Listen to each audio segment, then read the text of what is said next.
जय हिंद दोस्तों, और एक बार फिर से स्वागत करता हूं मैं आप सभी का आपके अपने चैनल लोन एडवाइज़र में। और क्रेडिट बी का क्या साला काला सच है, क्रेडिट बी क्यों इतना लोगों को परेशान कर रही है, क्यों आपको इतना परेशान कर रही है, इन सभी का हल मिलेगा आज के इस वीडियो में। तो अगर आपको भी क्रेडिट बी से समस्या है, आपको नोटिस आता है या रिकवरी की आपको धमकियाँ मिल रही हैं, तो ये वीडियो काफ़ी इंपॉर्टेंट होने वाला है। तो इस वीडियो को आप लोग लास्ट तक वॉच करें। इस वीडियो में पूरी इन्फॉर्मेशन मिलेगी कि कैसे आपको इन सभी सिचुएशंस को हैंडल करना है। किसी तरीके की प्रॉब्लम आपको नहीं आएगी, बस आप इसको फॉलो करते रहिए जो जो मैं आपको बता रहा हूँ। और साथ ही में जितने भी लोग नए आए हैं चैनल पे, जिन्होंने चैनल को अभी तक सब्सक्राइब नहीं किया, तो उनसे एक अपील रहेगी कि चैनल को आप लोग सब्सक्राइब करें और बेल आइकन को प्रेस कर दें। ठीक है, वीडियो को चलिए यहाँ पे स्टार्ट करते हैं। मैं पॉइंट वाइज यहाँ पे बात करने वाला हूँ ताकि लोगों को बात ज़्यादा क्लियर में समझ में आए और आप अच्छे से समझ सकें। अगर आपने क्रेडिट बी एप्लीकेशन से लोन लिया है तो ये एक एनबीएफसी है और रजिस्टर्ड एप्लीकेशन है। इसका मतलब ये है कि ये आपके सिविल में शो होगा। दूसरा, क्रेडिट बी एप्लीकेशन का अगर पैसा नहीं देते हैं तो किस किस तरीके की दिक्कतें आ सकती है और सबका समाधान क्या होगा। तो सबसे पहले बात करते हैं कॉल्स को लेकर। कॉल इनके काफ़ी ज़्यादा आते हैं, लगातार आएंगे। कॉल पे आपको धमकियाँ दी जाएंगी, कॉल पे आपको कहा जाएगा कि पैसा जो भाई आपका बचा हुआ है वो आप जल्द से जल्द पेमेंट करवा दें। कोई भी कंपनी क्यों ना हो, वो यही चाहती है कि उनका पैसा जो है जल्द से जल्द वापस आए। इसीलिए वो आपको धमकी देंगी और बोलेंगी कि पैसा आप जल्द से जल्द नहीं भरेंगे तो आपके ऊपर हम लोग केस कर देंगे, एफआईआर कर देंगे, लीगल टीम लेके घर पे आएंगे और इसी तरीके के कई और आपके ऊपर आरोप लगाए जाएंगे। तो ऐसे में आपको क्या करना है, ऐसे में अगर ज़्यादा कॉल्स आपको आ रही हैं जिससे आप मेंटली डिस्टर्ब हो रहे हैं, या आपको कॉल्स ऐसे आ रही हैं जिससे कि आपको परेशानियां हो रही हैं, तो आप कॉल को कुछ समय के लिए इग्नोर कर देंगे। कॉल को इग्नोर करने के बाद कुछ दिनों बाद कॉल्स आना अपने आप ही कम हो जाएंगे। तो ये सबसे पहला स्टेप है या सबसे पहला प्रोसेस है। इसके बाद हम लोग बात कर लेते हैं नोटिस वगैरह के बारे में।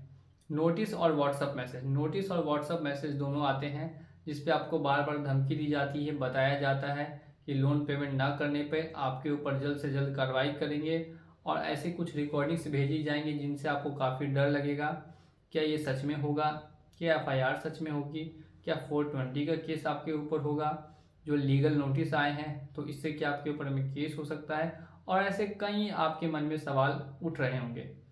तो इन सभी सवालों का जवाब आप लोग सुन के आपको काफ़ी राहत मिलने वाली है, क्योंकि ऐसा कुछ भी आपके साथ नहीं करेगी कंपनी।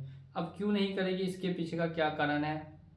लोन लिया है आपने, ठीक है, वो आपने डिफ़ॉल्ट किया, कोई बात नहीं, लेकिन आप अगर लोन डिफ़ॉल्टर करते हैं तो किसी तरीके का आपने क्राइम नहीं किया। जब आपने किसी तरीके का क्राइम नहीं किया तो आपके ऊपर किसी तरीके का क्रिमिनल केस भी नहीं किया जाएगा और ना ही कोई किसी तरीके की एफआईआर की जाएगी।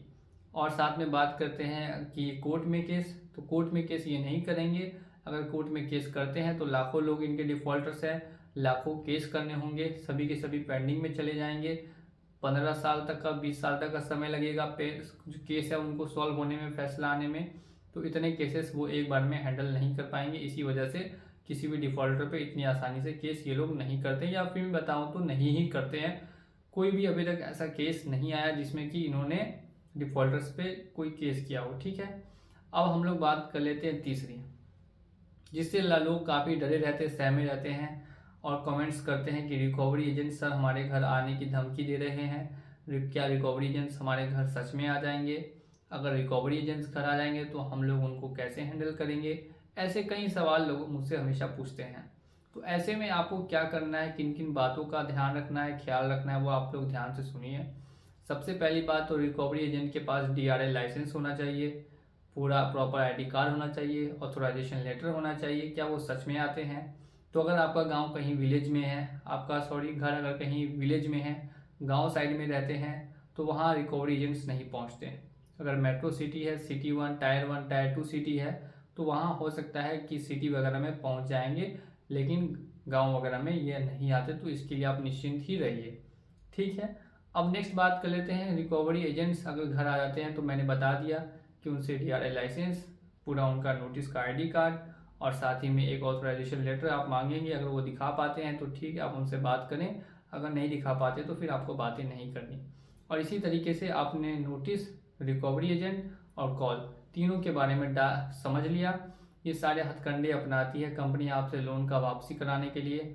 अगर आप लोन नहीं दे पाते हैं तो क्या होगा, क्या आपके साथ हो सकता है? तो देखिए, ज़्यादातर कुछ हो नहीं सकता आपके साथ, सिर्फ और सिर्फ जो आपका सिबिल है वो डिफ़ॉल्ट हो जाएगा, सिबिल में डिफ़ॉल्टर शो होगा। आपको कहीं कहीं और से पर्सनल लोन नहीं मिलेगा। किसी तरीके का लोन लेने जाएंगे तो वहाँ पे थोड़ी सी झंझट आ सकती है, तो लोन लेने में फ्यूचर में समस्या आ सकती है अगर आप इसका पेमेंट नहीं करते हैं तब। और अगर इसी तरीके की आपको जानकारी चाहिए तो हमारे चैनल को सब्सक्राइब कर दीजिए, और वीडियो पसंद आया हो तो वीडियो को लाइक कीजिए और लोगों में शेयर कीजिए। चलिए चलता हूँ मैं आज के इस वीडियो में, मिलूंगा आप लोगों से अगली वीडियो में बहुत जल्द। जय हिंद, जय भारत।